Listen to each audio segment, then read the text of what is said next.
Bonus Episode sobre los cambios recientemente anunciados para el USMLE. En este episodio especial conversé nuevamente con el Dr. Ricardo Correa, quien es una autoridad en cuanto a medicina organizacional se refiere, sobre los cambios en los exámenes del United States Medical Licensing Examination que fueron anunciados el pasado 12 de febrero por el NBME y FSMB. Primero, disminuir el número de intentos por examen de 6 a 4. Segundo, establecer el Step 1 como prerequisito para tomar el Step 2 si es. Tercero, cambiar el sistema de score numérico del Step 1 por un reporte de Pass-Fail. Cambios que se esperan llevar a cabo en los próximos 24 meses. El Dr. Correa nos da además una reseña histórica del USMLE y el objetivo detrás de su creación, la estructura de estas organizaciones, la forma en la que estas decisiones tan importantes son tomadas y su punto de vista sobre las posibles repercusiones que dichos cambios puedan tener en todo el sistema de educación médica en los Estados Unidos.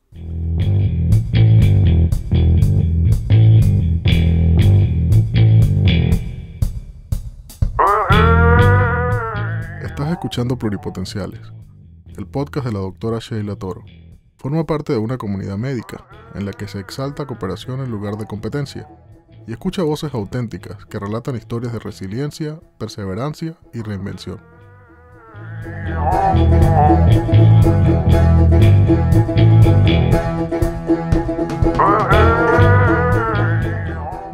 Hola Ricardo, buenas tardes, ¿cómo estás?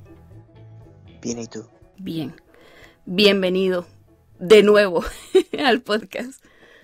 Muchas gracias por nuevamente la invitación. Sí, no, vale, a ti por sugerir, porque de verdad creo que este tema en particular ahorita es súper importante discutirlo, porque bueno, ya lo hemos dicho, hay mucha gente elucubrando al respecto y a veces dando opiniones que quizás no son las más informadas, entonces todos terminamos entrando en pánico. Y bueno, hoy estás tú rompiendo tu propio récord. Este va a ser nuestro tercer episodio en el podcast, el segundo bonus episode, más el episodio que está programado para el 2 de marzo, que es el original. Así que bueno, yo creo que te has ganado hoy el premio pluripotencial. Entonces, Gracias. lo vamos a crear en nombre tuyo. Muchísimas gracias por colaborar con nosotros.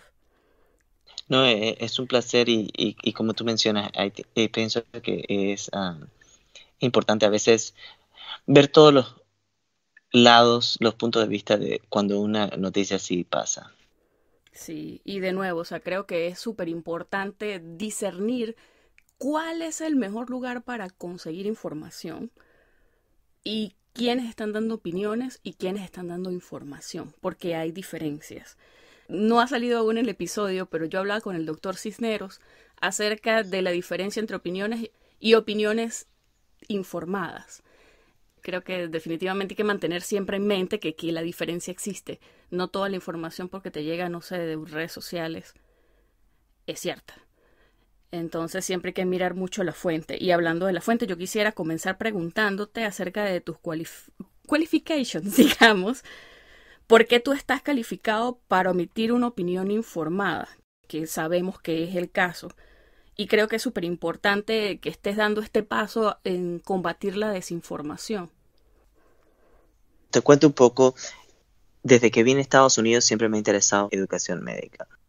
Y entre ese proceso he podido estar involucrado en organizaciones como el National Board of Medical Examiners, el NBME, y en ciertos comités del NBME.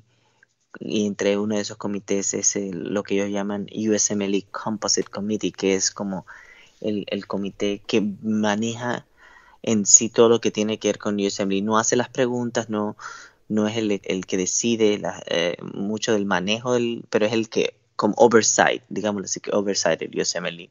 Estuve involucrado en eso.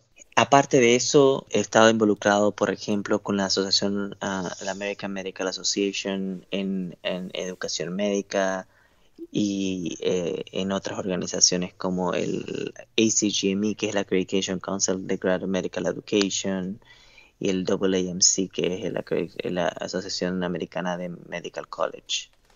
Entonces, todo esto en conjunto no es que me hace la persona más experta en el tema, pero siendo IMG, estando en estas organizaciones por cierto tiempo, puedo hablar un poco que igual van a ser opiniones personales, no tiene nada que ver con ninguna de las organizaciones a la que he estado o estoy involucrado, pero puedo dar esa opinión de por qué se hizo alguno de los cambios y tratar de ver si se puede calmar un poco la situación y verla del lado positivo, porque todo cambio siempre trae ansiedad, y verla del lado positivo y ver que posiblemente sea algo para mejorar en vez de que algo para empeorar.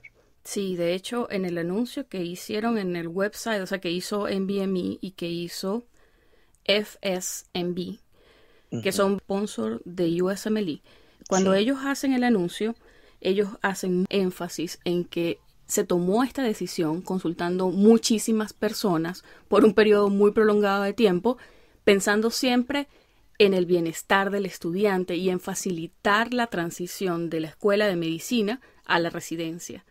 Porque, bueno, no es secreto para nadie que USMLE es una parte súper fuerte de todo el proceso y es algo que genera muchísima ansiedad, muchísima estrés, además de, obvio, costos y, bueno, limitaciones, todas las limitaciones que vienen con tener, por ejemplo, un score que no es óptimo. El anuncio que hicieron fueron 3 cambios principales. Entonces quería comenzar hablando acerca del nuevo límite en la cantidad de intentos que se pueden tomar de un examen. Ese cambio fue hecho de 6 a 4 intentos. O sea, si una persona no pasaba, digamos, uno de los exámenes de USMLE al primer intento, podías repetirlo hasta un número máximo de 6 veces. Tomaron la decisión de bajar ese número de veces a 4 y creo que, por lo que leí del anuncio, la principal preocupación detrás de este cambio es seguridad. Porque, por supuesto, o sea, bueno, para nadie es secreto que ya de por sí aplazar uno de los exámenes del USMLE es un golpe bien duro para la planificación de lo que tú tienes de tu carrera futuro. Y son muy pocas las personas que de hecho van a repetir muchas veces. Yo estaba escuchando la opinión de unos doctores al respecto y ellos decían que básicamente si una persona va a tomar el examen toda esta cantidad de veces, lo más seguro es que es porque quieren de alguna manera, no sé, digamos, ver las preguntas y eso se puede prestar para, bueno, para corrupción del mismo examen. Entonces entiendo que fue básicamente la seguridad del examen porque quieren limitar la exposición de las personas a ese material del examen. Sí, y hay muy buen punto que mencionas, pero antes de tocar ese punto quisiera decirte que la data que existe es que después del tercer intento, el porcentaje de pasar el examen se reduce a menos del 5%. Ok. Hay unas gráficas que se mostraron para poder tomar esta decisión. Y uno puede ver lo que se llama en inglés plateau. Si uno grafica el chance que tú tienes de pasar el primer intento, después el chance que tienes de pasar el segundo intento, después el chance que tienes que pasar el tercer intento, después del tercer intento ya se plateau. Ya se... ¿Cómo se dice? Es como, se alcanza como una meseta. Ya como no... una meseta. Ya no existe un cambio. O sea, no hay chance. Y esto ocurre, por ejemplo, quizás la diferencia entre el tercero y el cuarto era de 1% de que la pasaban, entre el cuarto y el quinto 1% más que la pasaban. O sea, que tomando en cuenta todos los que se van a ver afectados entre el cuarto y el sexto, quizás hablaríamos de unas 20 personas que eran los que iban a pasarlo entre el cuarto y el sexto. Y se tomó el cuarto, aunque la meseta comienza en el tercero, se dejó una oportunidad más para tomarse el cuarto. O sea que a pesar de todo fue una decisión benevolente, digamos. Sí, es una decisión de que cuando uno ve cuántas personas pasan después de ese cuarto intento, no hay cambio. Y lo otro entonces viene lo que tú acabas de mencionar. Si ya tú estás haciendo esto 6 veces y el chance de pasarlo es tan bajo, ¿por qué lo estás volviendo a hacer? Muchas veces, muchas personas lo más probable es que lo estén volviendo a hacer porque quieren volver a intentarlo. Pero también está esta gran parte negra detrás de que puede ser que lo estés haciendo para obtener más banco de preguntas. Sí.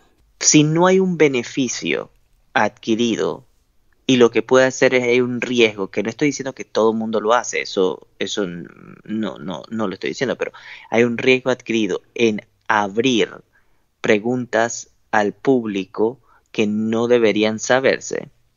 Entonces, creo que la decisión que tomaron el USMLE fue adecuada. Y esto, para poder tomar una decisión así, hay que estar bastante informado en el sentido de la data que te presentan.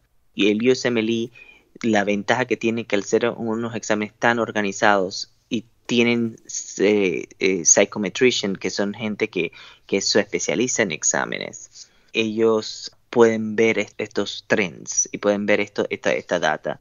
Y a veces entonces, de cierta otra forma, decirle a un estudiante que ya no ha pasado 4 veces, que lo haga una quinta vez y que siga gastando la cantidad de plata en una quinta vez donde el porcentaje de pase va a ser mínimo, o una sexta vez donde el porcentaje de pase va a ser mínimo, también no era adecuado.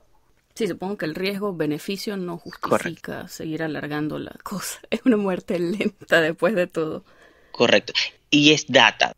Cuando ellos pusieron 6 muchos años atrás, no fue basado en evidencia. Fue basado en un número que ellos pensaron que era adecuado pasar. Okay. Pero después de eso se empezaron a hacer estudios. Y los estudios demostraron, como te dije, que después del tercer intento, el chance de pasar el examen disminuye rotundamente a un número mínimo. Pero de todas maneras se decidió entre ellos para dar una oportunidad más.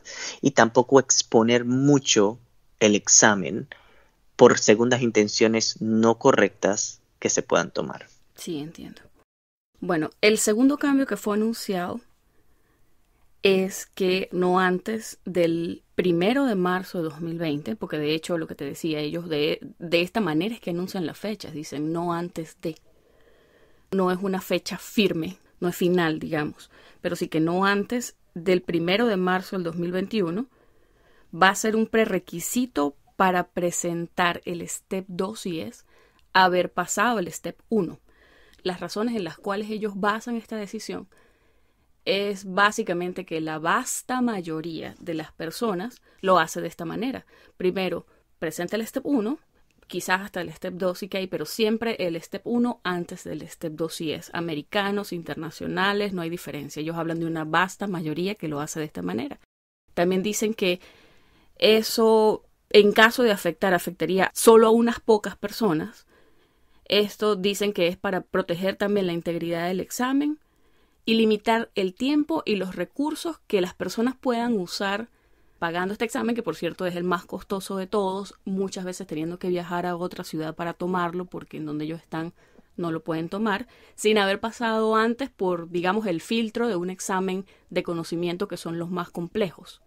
Todo lo que dijiste está totalmente correcto. O sea, otra vez, la data que se presenta demuestra que la mayoría de los estudiantes, cuando digo estudiantes hablo de US Medical Graduates y de International Medical Graduates. No, aunque sé que en International Medical Graduates no son estudiantes, pero para hacerlo uniforme hablamos de estudiantes. Okay.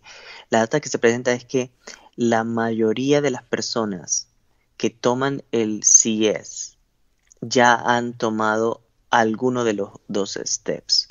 Si eres US Medical Graduate, usualmente vas a tomar Step 1, Step 2 lo vas a tomar en orden. Si eres International Medical Graduate, hasta ahora lo podías tomar en cualquier orden, pero usualmente siempre antes de tomar el CS habías tomado ya sea o el Step 2 CK o el Step 1. Aparte de esto, el Step 2 CS, que es un examen práctico, que garantizaba más o menos ver tus habilidades en otras cosas que no se pueden evaluar en un examen de escoger la mejor respuesta. Necesita tener, aunque sea conocimiento general de las ciencias básicas o las ciencias clínicas antes de tomar este examen, como también para proteger el examen, porque muchas veces puede haber personas con segundas intenciones que solamente quieren hacer el CS para poder obtener los casos del CS y después poder hacer con ellos cualquier cosa. Sí, claro. Entonces, viendo la data, no daba beneficio alguno si empezabas con el CS.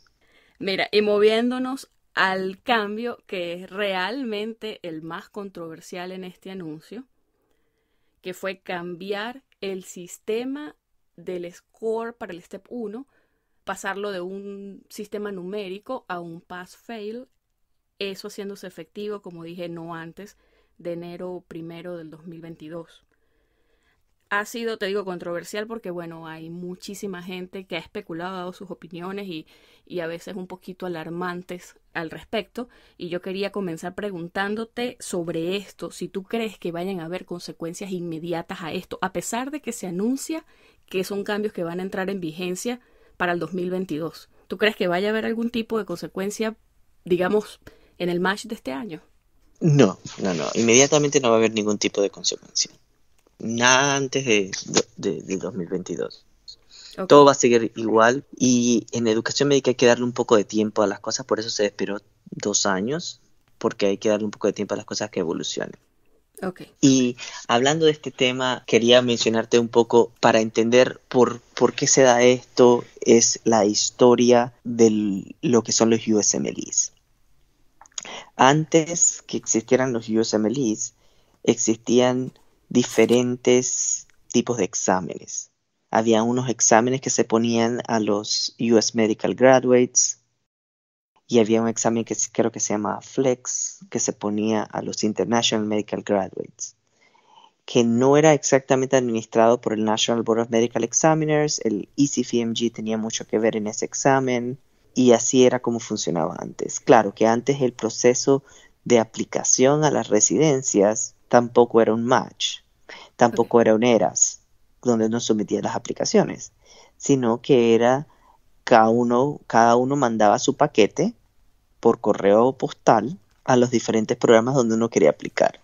Aproximadamente en mediados de los 90 se decide fusionar estos exámenes y hacer un examen único de licencia nacional, que se le llamó USMLE.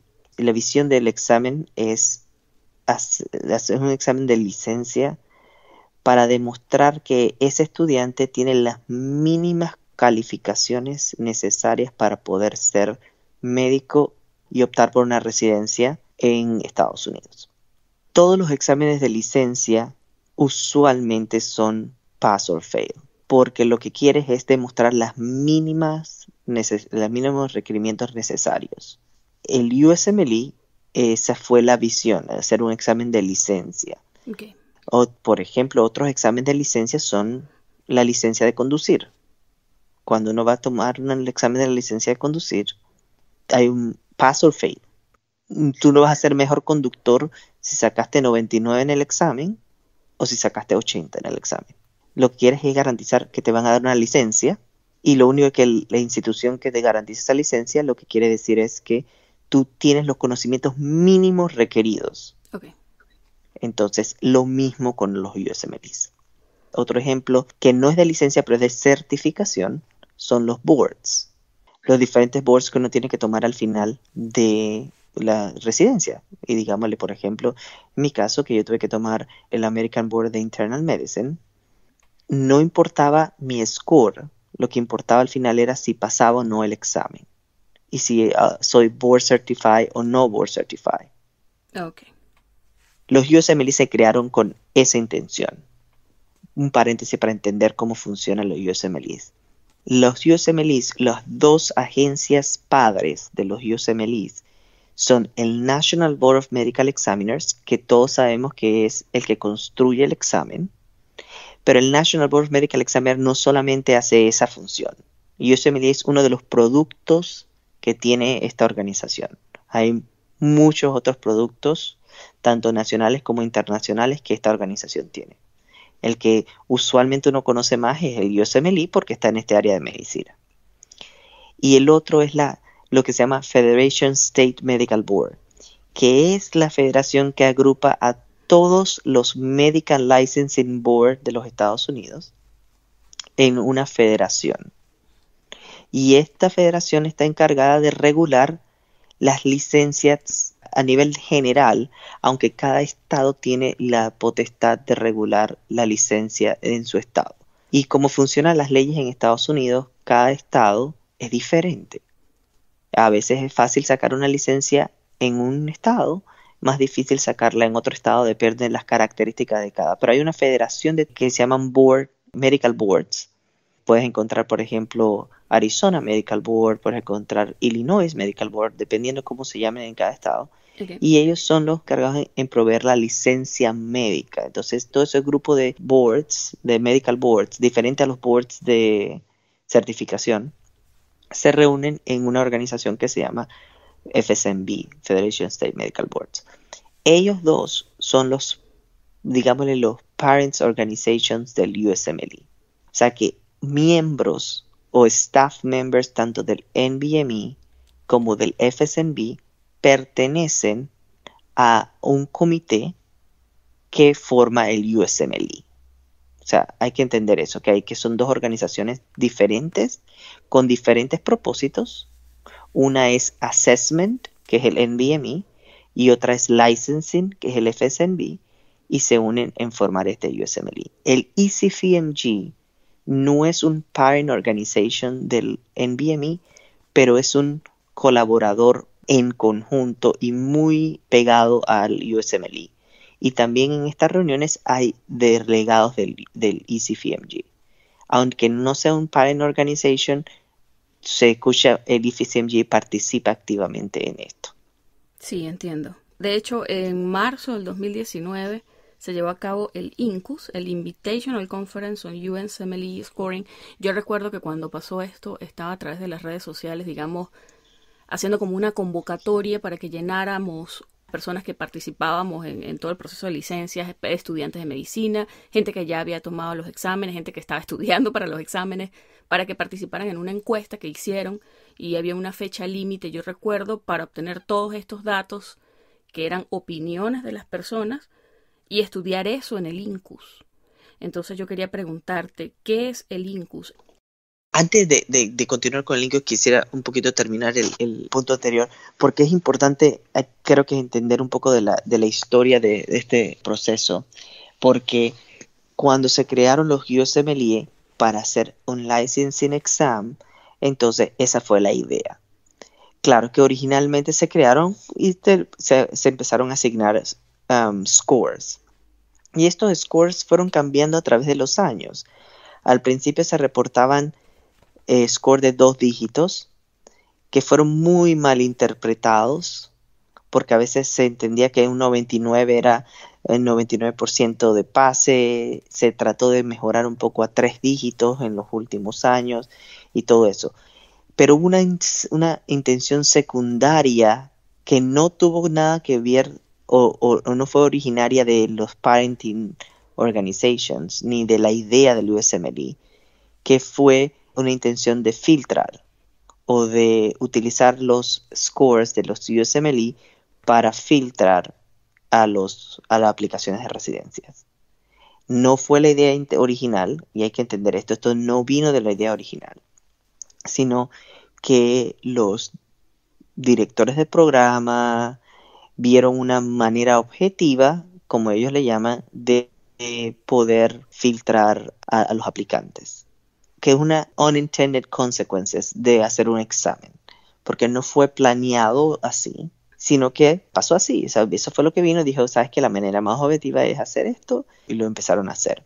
Durante todos estos años que han pasado, esta no es la primera vez que se ha intentado regresar a esa manera original de hacer un examen de licencia. Y como cuando digo examen de licencia es un examen que pasas, pass or fail.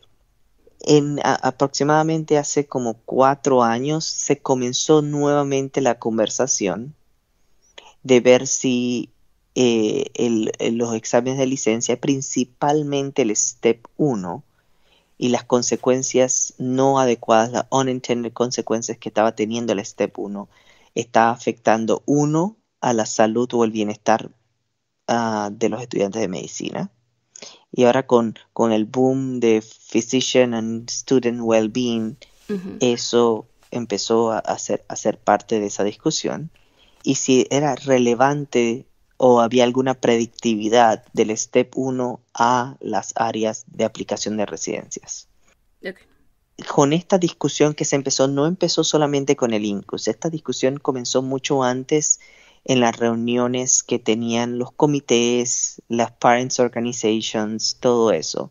Y para hacerla más clara, entonces se abrió la posibilidad de invitar a otras organizaciones de hacer un análisis más grande de múltiples áreas, tanto de Organized Medicine, como está la American Medical Association, de los Parenting Organization. El ECFMG para mí, aunque no es un Parenting Organization, es tan ligado que es parte de eso. Y invitar a los profesores, o sea, a los decanos, el American Association of Medical College, e invitar a los Programs Directors, invitar a todos los stakeholders afectados en este proceso, desde estudiantes hasta miembros IMGs, hasta a profesores, decanos, hasta los Programs Directors, las organizaciones que hacen los exámenes y la organización médica más grande de médicos en Estados Unidos. No representan a todos los médicos, pero es la más grande de médicos. Entonces, en ese INCUS se hizo mucha discusión y luego de eso se creó como un resumen de lo que se había planteado en ese congreso y eso se dio a la luz pública y hubo un periodo de tiempo de los que no pudieron participar o no fueron invitados porque era por invitación a que dieran su opinión y allí no sé si todavía está abierta las opiniones, pero hubo un periodo de ciertos meses donde cualquier persona que le interesara el tema o que estuviera involucrada en el tema podía dar su opinión, desde a los mismos estudiantes, IMGs, Program Directors, personas que están involucradas en academia, todo esto. Y todo esto, incluyendo lo que se resumió del INCUS, con todas las decisiones que se tomaron, escuchando todas las opiniones que tomaron, entonces siguió en la escala de cómo se debe tomar una decisión de tan alto nivel. Y entonces luego de este proceso y luego de tomar en cuenta todas las conversaciones y todas las opiniones de las diferentes personas, entonces se decidió tomar una decisión en base a eso. O sea que había escuchado en muchos lados que nunca nos escucharon, que solamente vino de un lado. Todo esto no es totalmente cierto porque hubo un periodo de que el público podía opinar, organizaciones mandaron cartas a favor o en contra. Yo estoy involucrado en ciertas organizaciones y en las organizaciones donde estoy involucrado mandaron las cartas a favor o en contra de la decisión y al final al cabo entonces cuando se tuvo un resumen total se presentó entonces a la junta directiva de ambos boards, del National Board of Medical Examiner como del FSMB, y entonces con una propuesta y la propuesta al final fue Pass and Fail. Este es un proceso que no solamente demoró un año, sino que demoró mucho más tiempo y donde se escuchó a la población muchas veces cuando uno está del lado de que no es la opinión de uno, entonces dicen que no se escuchó. El que está del lado de que es la opinión de uno dice escuchamos a todo el mundo, pero para ser transparentes en la página web del NBME no me he fijado, pero si todavía están todos los comentarios que se hicieron por diferentes personas que no tienen nada que ver con el INCUS, que fueron personas del público que están involucradas en educación médica. O sea, definitivamente tomaron en cuenta la opinión de las personas involucradas, pues así no directamente involucradas. Correcto. Entiendo que, bueno, los objetivos principales o las razones principales cuando deciden cambiar el sistema de score, porque también estaban estudiando la posibilidad de simplemente mantener el status quo, mantener la situación como es hasta ahora, pero estudiando pros y contras decidieron que era mejor opción cambiar el sistema a un pass-fail. Entre las razones en las cuales se basan están, bueno, como ya hablamos, disminuir el sobreénfasis que puede tener el score del Step 1 en el proceso de selección de residentes cuando vas a entrar a un posgrado, Y bueno, de nuevo, cómo afecta de forma positiva el quitar la presión por obtener el máximo score posible en un estudiante, porque eso lo hace más competitivo, digamos, al momento de aplicar de nuevo a residencia. Pero yo quería preguntarte, si esas son las razones, ¿por qué no cambiar también el sistema de scoring para el Step 2 CK? Claro, vuelvo a recalcarte, todo lo que estoy opinando aquí es mi opinión personal, no tiene nada que ver con las relaciones que tengo con algunas de estas organizaciones. En educación médica a veces no puede ser tan drástico si se va a hacer un cambio. Y en cierta forma el cambio de ahora de cambiar el Step 1 de un examen numérico a pass o fail tuvo cierta data que ayudaba a esto. Fue una discusión, me imagino que entre ellos muy intensa, porque, saben, cambiar algo que se viene haciendo al menos hace por 25 años, no es tan fácil. Mucha gente se va a oponer, mucha gente va a decir que está bien. Me imagino que no fue una decisión fácil para tomar, pero lo que yo le saco la parte positiva a todo esto es que el cambio de pass o fail lo que va a estimular es a un cambio generalizado en la transición entre lo que llamamos undergraduate medical education y graduate medical education. Tuvo muchos componentes por el cual me imagino que se tomó la decisión, incluyendo lo que hablamos de physician well-being. Había mucho estrés en los estudiantes en los primeros años, tratando de enfocarse en un score y no tratando de prestar atención en aprender medicina.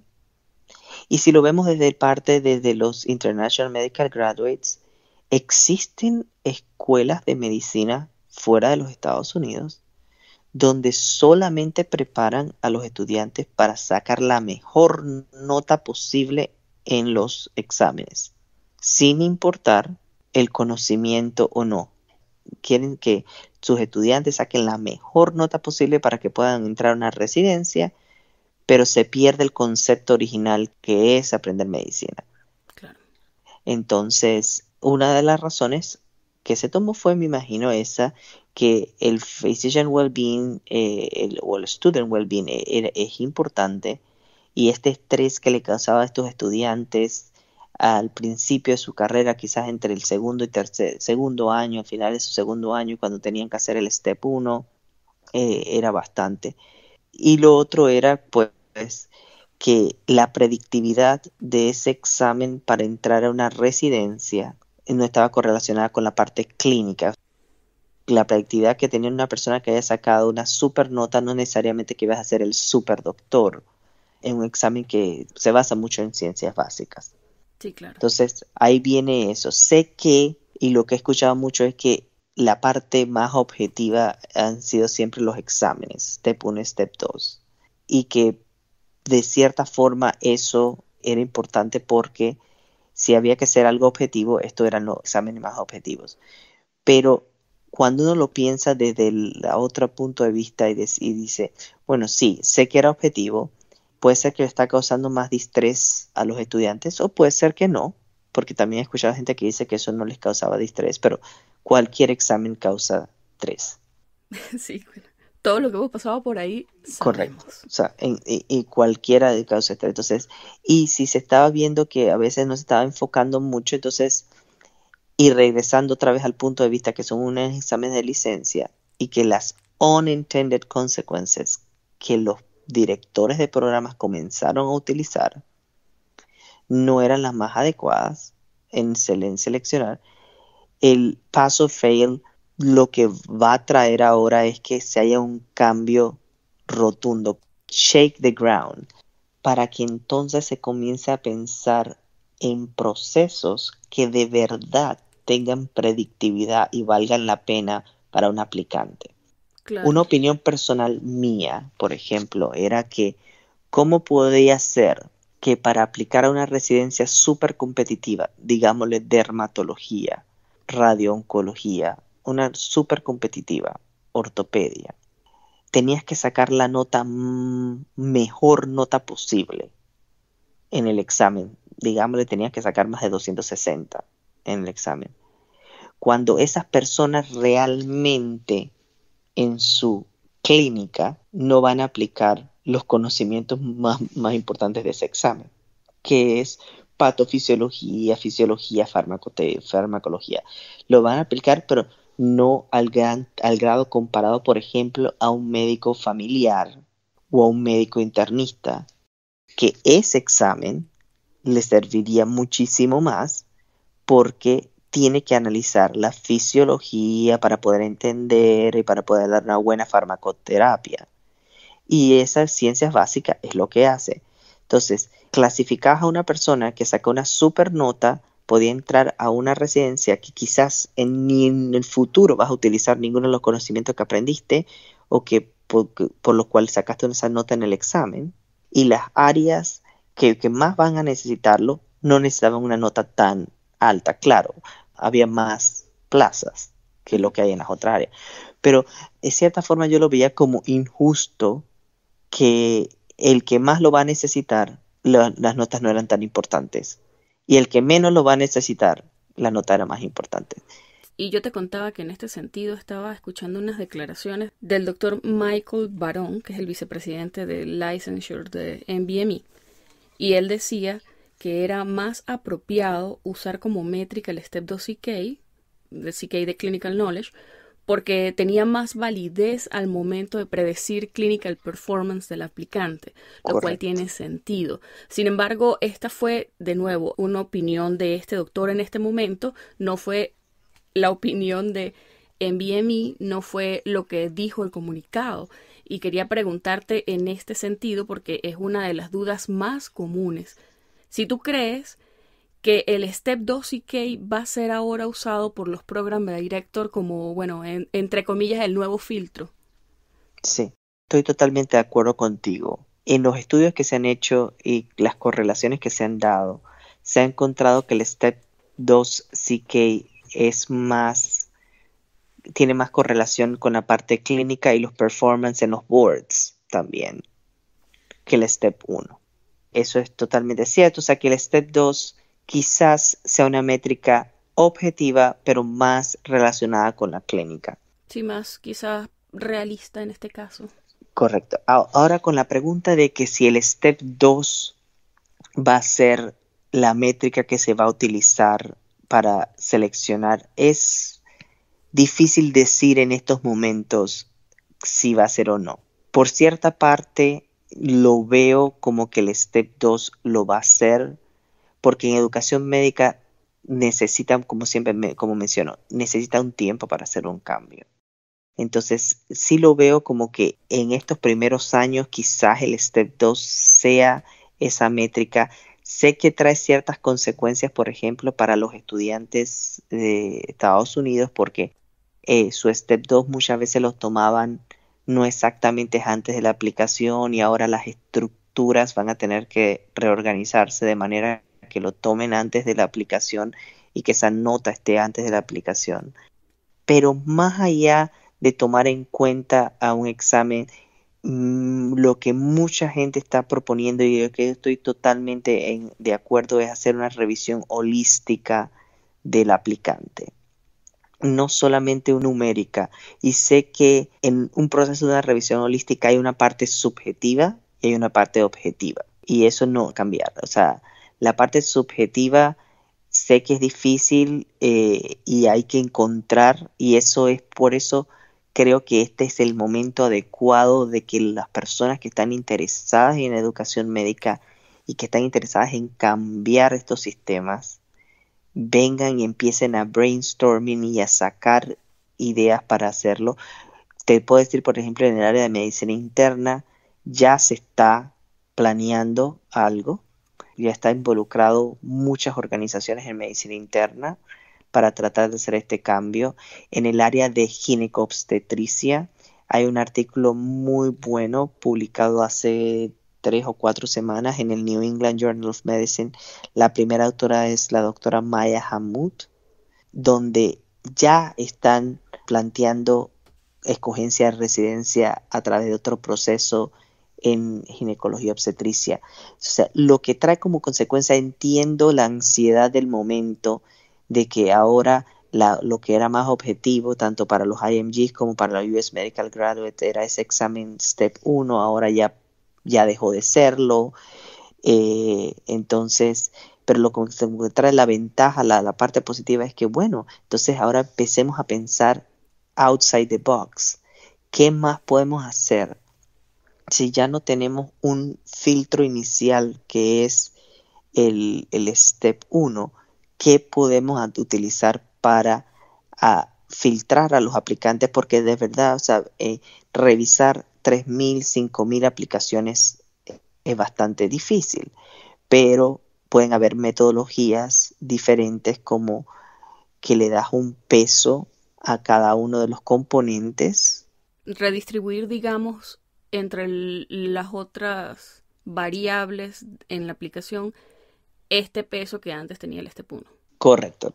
Como dije, hay partes subjetivas. Si tienes la oportunidad de irte a una universidad donde hay mucha investigación, ese pedazo va a ser más fácil para el que no tiene la oportunidad de irse a un eso, pero no estoy diciendo que ese sea el único componente. Cartas de recomendación, por ejemplo, últimamente lo que se había notado era que las cartas de recomendación de los decanos, por ejemplo, todos los estudiantes de esa promoción eran los mejores. Okay. Lo que es outstanding. No había una sola persona que estaba en el top 5%. No sé cómo todas las promociones estaban en el top 5%. Pero ¿qué pasa? Tú quieres que todos tus estudiantes entren a una residencia. Claro, y bueno, de hecho, para los programas también las escuelas de medicina es un orgullo que sus estudiantes tengan las notas más altas de USMLE, tengan el mayor porcentaje de match. De hecho, cuando uno revisa en las universidades, ellos en los websites dicen, tenemos un porcentaje de match de nuestros graduados que es del tanto %, y eso es motivo de orgullo para las escuelas de medicina. Entonces, obvio, ellos tratan de, digamos, mejorar las posibilidades de sus egresados. Correcto, entonces vino el otro problema, entonces realmente cuál es bueno o no. Sí. Porque si tú me dices que todos están en el 5%, no puede ser. Muchas veces se utilizan los exámenes que hacen los estudiantes en tercer año, que se llaman SHELF, que son exámenes, por ejemplo, de medicina interna, de esto, y ahora esos exámenes también pasan un poco a ser pass and fail en algunas universidades, en otras no.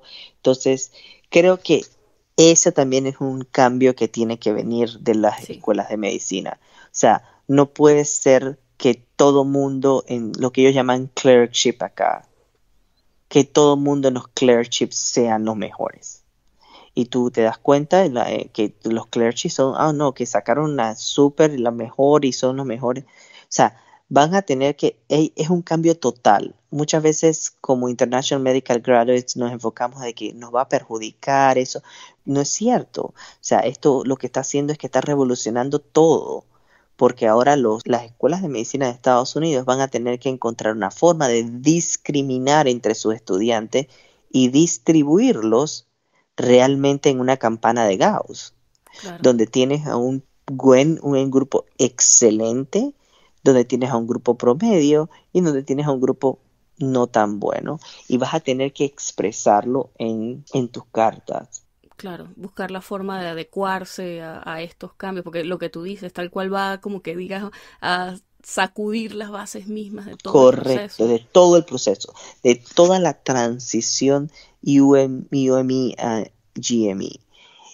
Claro, mucho he escuchado también opiniones donde dicen, sí, ahora nos quitaron el estrés de un examen, pero ahora nos pusieron más estrés en que tenemos que conseguir las mejores rotaciones para poder tener las mejores cartas de recomendación. Y si nos toca un attending que nos evalúa mal, no porque hicimos algo mal, sino porque evalúa mal a todo el mundo, entonces ya estamos en desventaja con los otros. Así mismo con los IMGs, nadie conoce nuestras escuelas. ¿Qué va a pasar si el decano escribe una cosa y nadie lo conoce? Claro. Todas estas preguntas todavía están en el aire. O sea, son cosas que todavía están en el aire pero que yo tengo la fiel esperanza que en los siguientes 2 años se vaya a encontrar una solución lo más objetiva posible, que aunque vaya a tener un componente subjetivo, de poder mejorar el sistema de aplicación a las residencias y de poder seleccionar a los mejores residentes para tu programa sin necesariamente tener que ser un Step 1, que era un score que no exactamente te evaluaba quién iba a ser buen médico o no.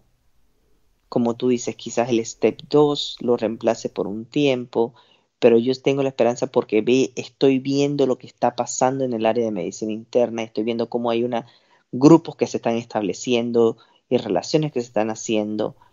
No todavía hay una respuesta, no tengo una bola mágica de ver qué es lo que va a pasar, pero sé que esta noticia de la semana pasada no solamente ha revolucionado a los estudiantes, a los IMGs, a los Programs Directors, diciendo que esto es lo peor que pudo haber pasado, pero sino que ha revolucionado en toda la educación médica y va a haber un reenfoque. Y yo creo que ya era tiempo de hacerle un reenfoque a la educación médica en Estados Unidos, de manera de que las cosas malas se eliminen y vengan nuevas cosas buenas que quizás en 50 años vuelvan a ser malas.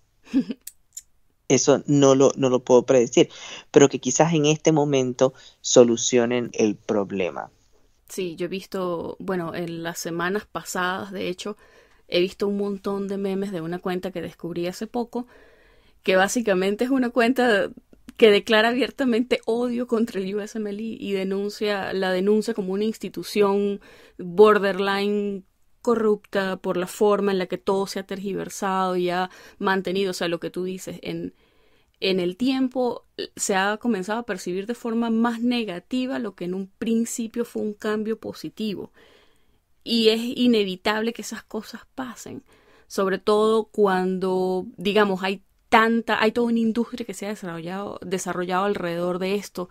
O sea, hay instituciones más allá de las escuelas de medicina, como tú dices, que le ofrecen al estudiante la mejor nota posible. Exacto, la mejor nota posible. También hay instituciones que son academias alternas.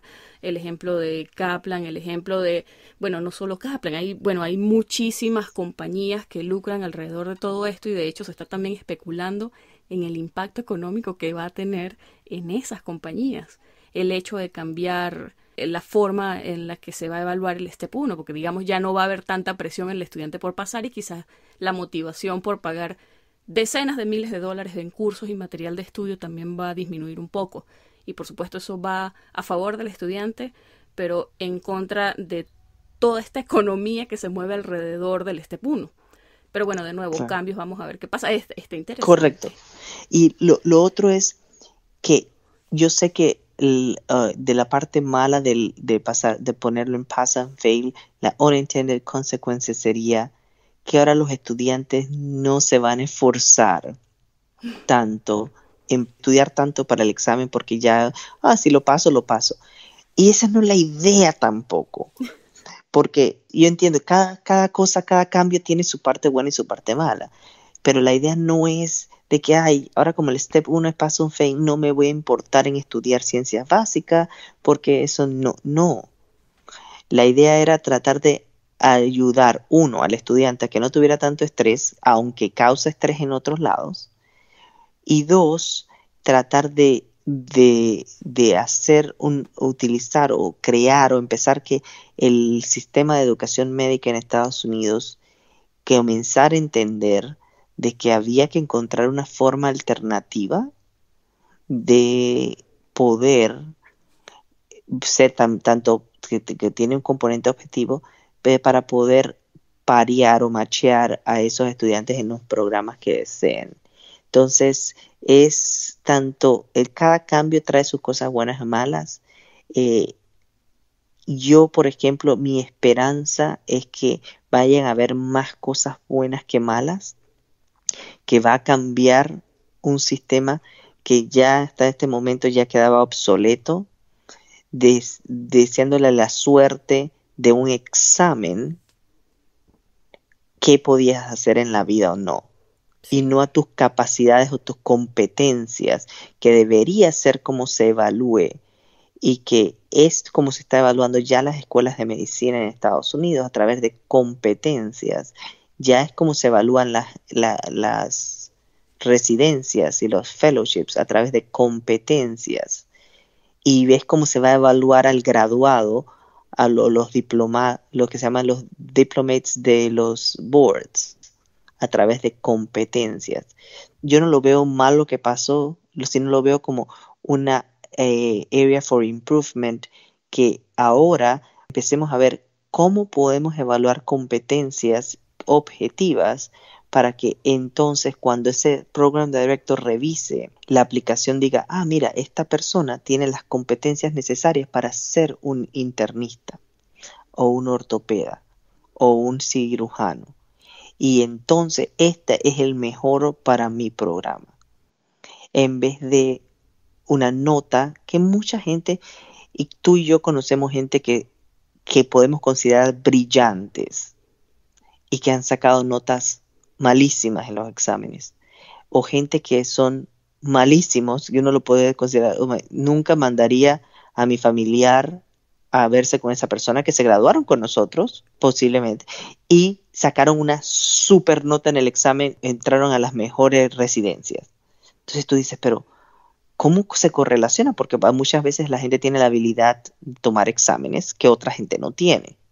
Claro. Entonces, creo que ese concepto de competencias, de ver a la persona integral, no ver a la persona como un número, sino ver a la persona integral, ha ayudado a la comunidad, ha hecho investigación, ha estado involucrado en esto, ha estado haciendo esto, es profesional, tiene buenas communication skills, todo eso, ponerlo en una forma de que el program director pueda decidir, ¿sabes qué?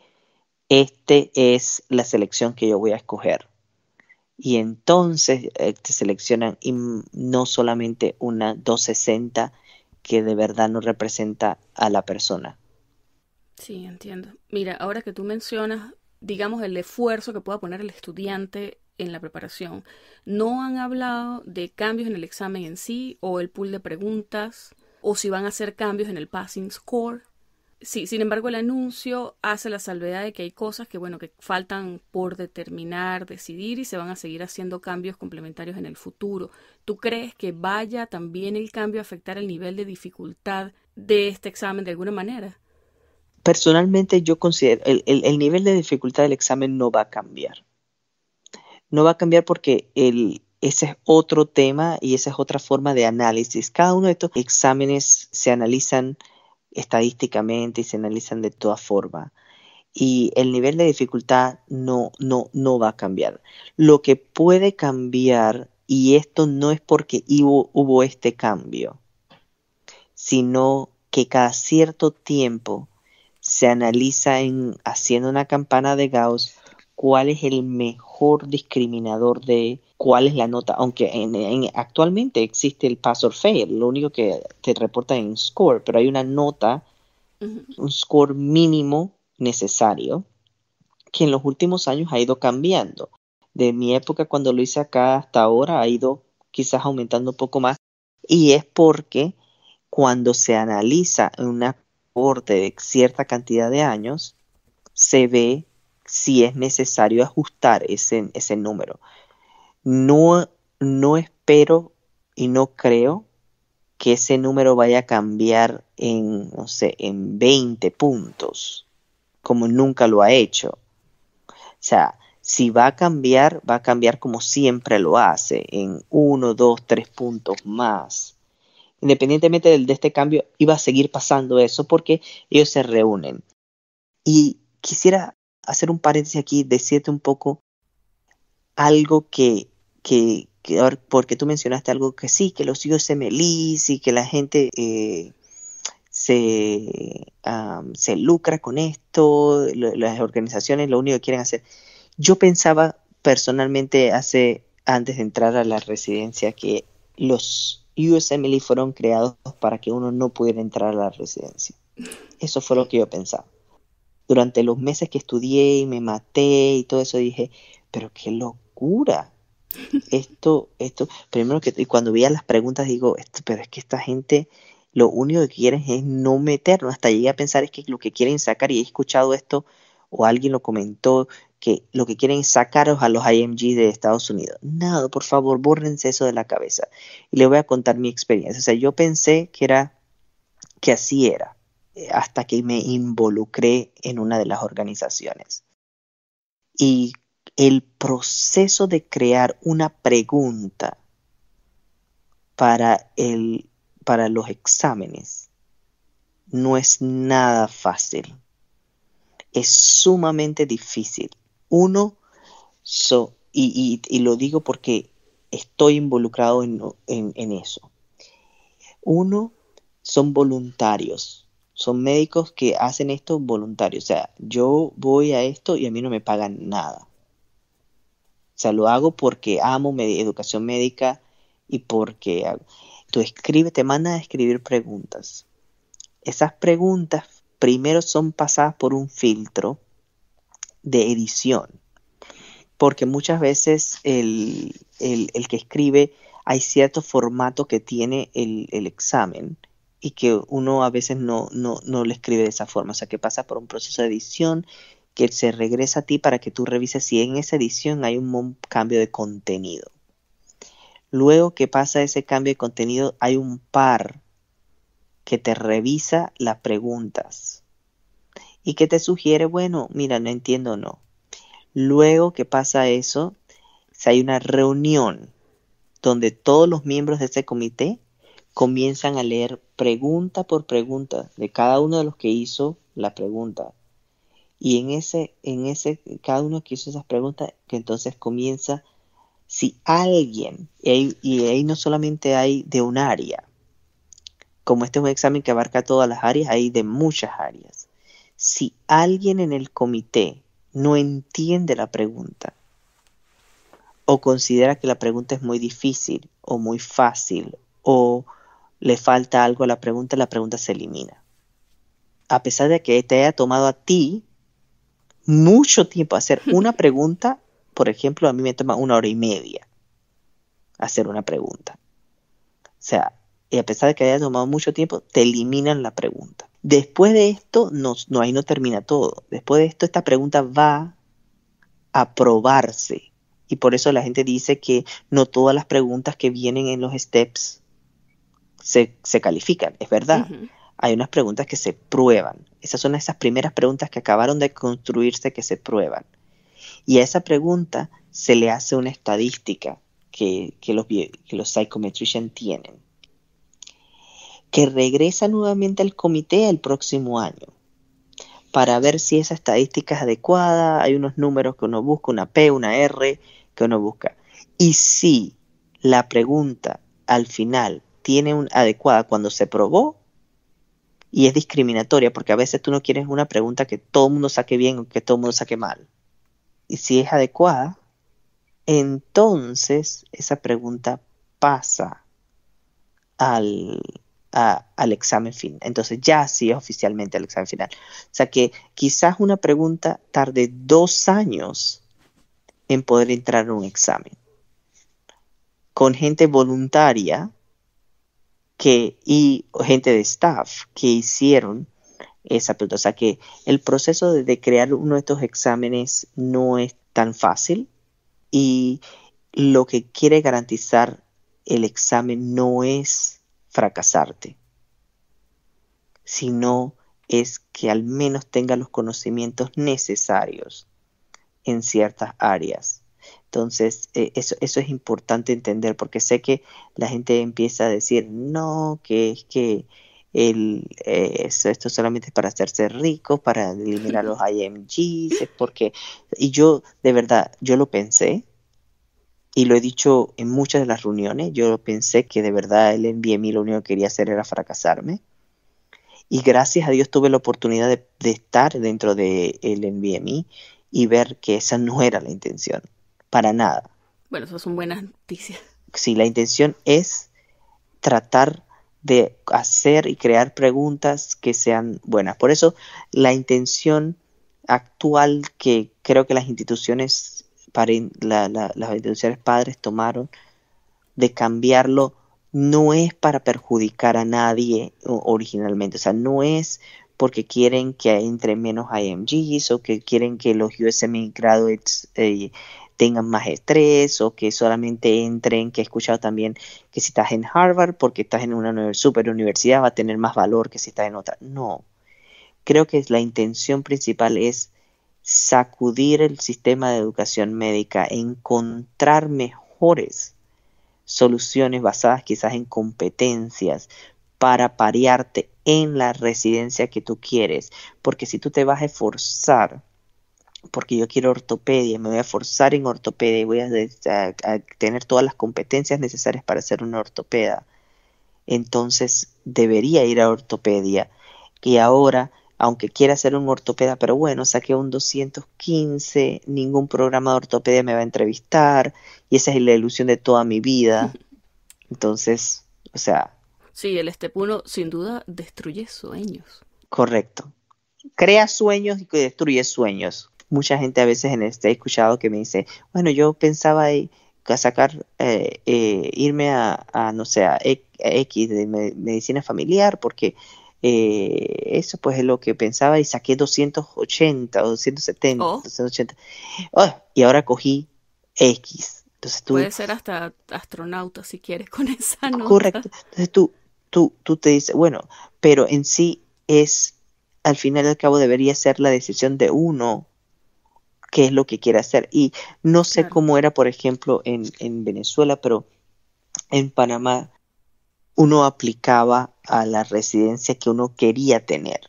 No todo el mundo quedaba en la residencia, definitivamente, pero uno aplicaba, había otro, en Panamá otro sistema, había otro examen más específico de ese área.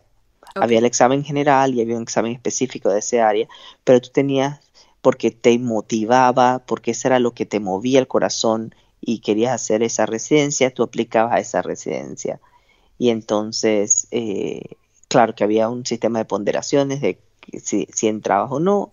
Había gente que entraba, había gente que no, y se tenían que ir a otra área, pero creo que evaluar las competencias y evaluar al aplicante como una persona integral, no solamente un número, sino ese número habla, ese número se comunica, ese número es profesional, ese número alcanzó competencias en la facultad de ciertas cosas, practice-based learning, system-based learning, todas esas cosas son importantes ahora, creo que lo que va a cambiar un poco. ¿Crees que ahora que va a ser pass-fail van a dar en el reporte también el performance profile como lo hacen para el CS?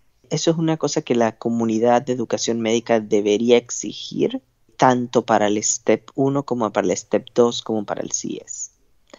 Mi opinión personal es que estos exámenes tendrían mucho más significancia y si el estudiante puede entender en qué área desarrolló mejor o en qué área desarrolló menos y cuál es el área que debe enfocarse, aunque lo haya pasado.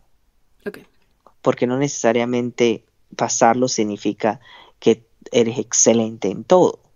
Puede ser que te vaya muy bien en farmacología, pero bueno, en bioquímica tienes que reforzar. Y creo que eso va a ayudar, igual que en el Step 2, en las áreas de que te fue mejor, en las áreas que te fue peor, porque al fin y al cabo, cuando tú te gradúas de tus 4 años de medicina o cuando vienes de afuera, es lo que llamamos médico general.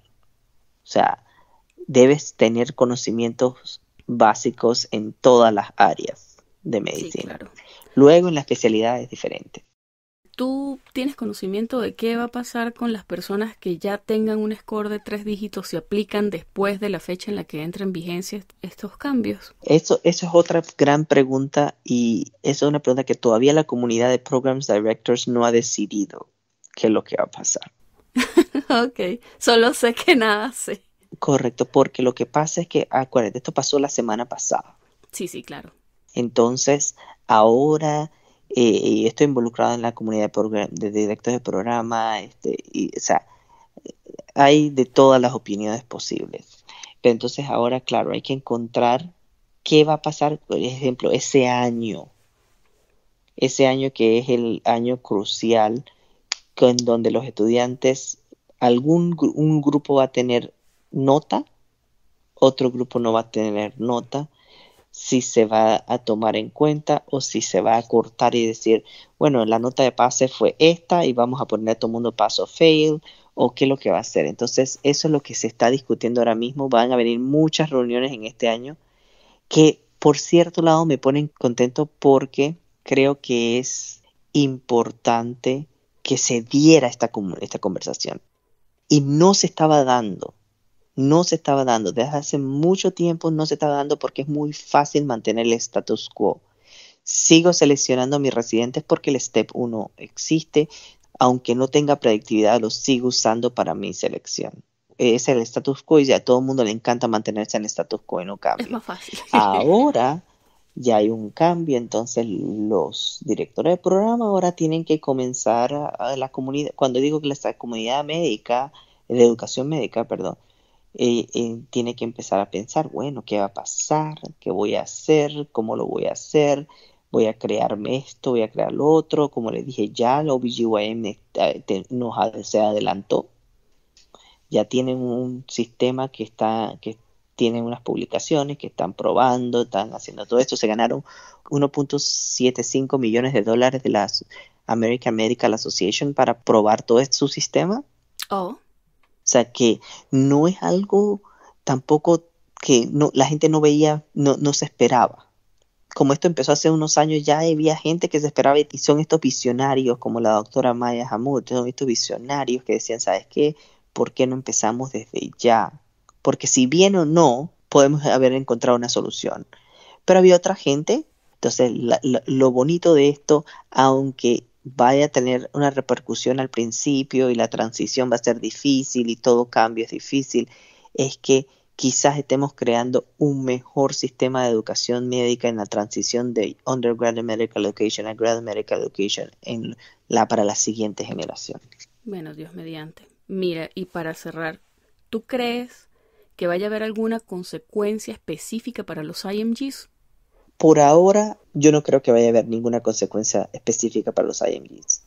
No puedo predecir porque necesitaríamos data después de más o menos 3 o 4 años de que esto se haya implementado y ver qué ha pasado. Por ahora, entre todas las discusiones que se hubo, se tomó muy en cuenta a los IMGs. El ECFMG estuvo muy, muy pendiente de esto y escuchando a IMGs y teniendo en cuenta sus opiniones. Por ahora, creo que para los IMGs el Step 2 les va mucho mejor. Y si ese va a ser el punto de corte, entonces va a tener una ventaja para los IMGs porque mucha gente en el grupo de IMGs hace los exámenes después de haber terminado la escuela de medicina. Creo que el porcentaje de match y el porcentaje de aplicación va a continuar igual. Depende a lo que se vaya a producir, que tiene que ser algo que se produzca en conjunto con ECFMG y con IMGs involucrados. Y te lo digo, por ejemplo, en medicina interna, como IMG, siempre, al estar involucrado, siempre peleo para poder que se tome en cuenta, porque esa otra visión de que el que estudia aquí no la tiene. Y espero que en todas las otras áreas también haya IMGs involucrados. Pero no veo que vaya a ser perjudicial para los IMGs.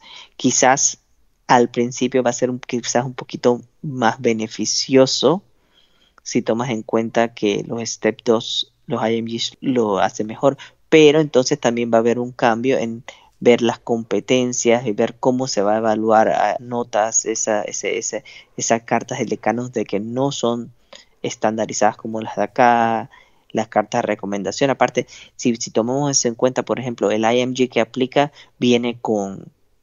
muchos de ellos vienen con mucha investigación porque quieren sobresalir. Muchos de ellos vienen con muchas rotaciones y con buenas cartas de recomendación. O sea que en cierta forma podría haber una ventaja transitoria para el IMG, pero después al final creo que todo se va a igualar y va a ser igualito lo que estamos viviendo ahora. No va a cambiar. The final take básicamente es, bueno, sigue trabajando duro en tu aplicación. Préstale mucha atención a otros componentes, además de la nota de los steps, lo que ya hemos hablado, bueno, lo que ya hemos hablado nosotros en el podcast y toda la comunidad médica. Trata de hacer investigación, trata de brillar en tus rotaciones médicas para que te den buenas cartas de recomendación. Sí. Tratas de nuevo estudiar lo más que puedas y sacar la mejor nota posible en los otros exámenes, en el Step 2 y K o el Step 3, que van a seguir siendo un score numérico. Sigue trabajando en tu aplicación integral como un todo y trata de ser el mejor aplicante posible. Porque correcto, ese parece que va a ser de hecho la forma en la que va a ser evaluada ahora tu aplicación. Así que creo que dentro de todo son buenas noticias. Esperemos.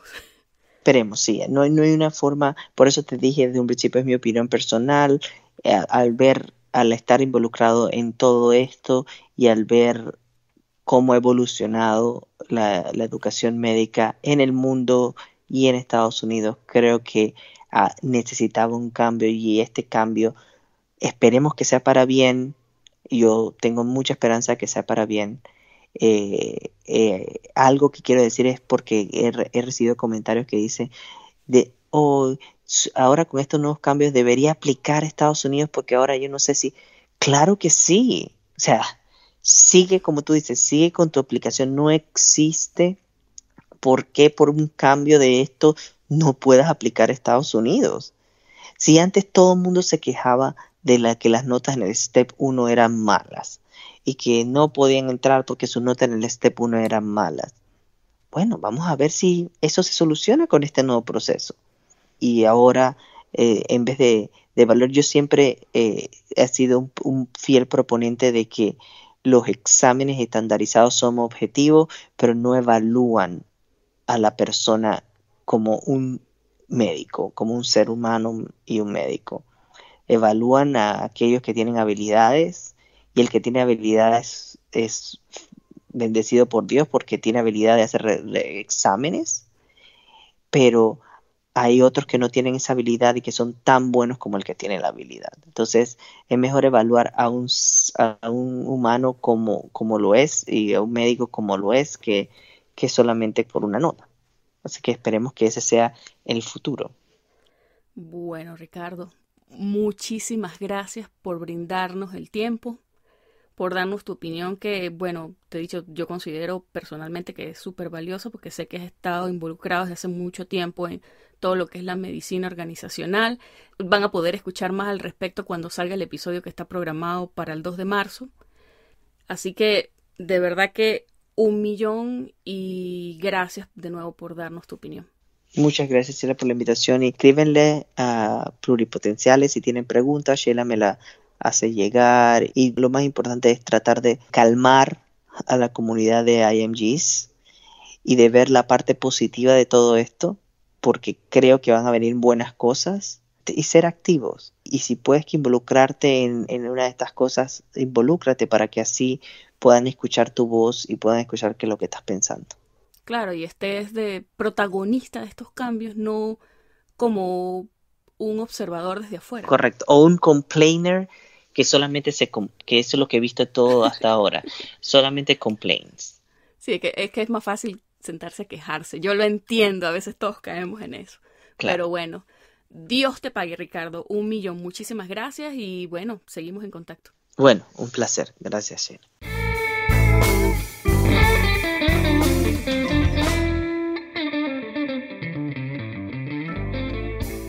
Esta fue la conversación que sostuve con el Dr. Ricardo Correa desde Phoenix, Arizona. Si te gustó este episodio, compártelo. Y no olvides que puedes encontrarnos en pluripotenciales.com y las distintas plataformas de streaming. Desde Houston, Texas, y como siempre deseándoles el mayor de los éxitos, se despide su colega, Sheila Toro.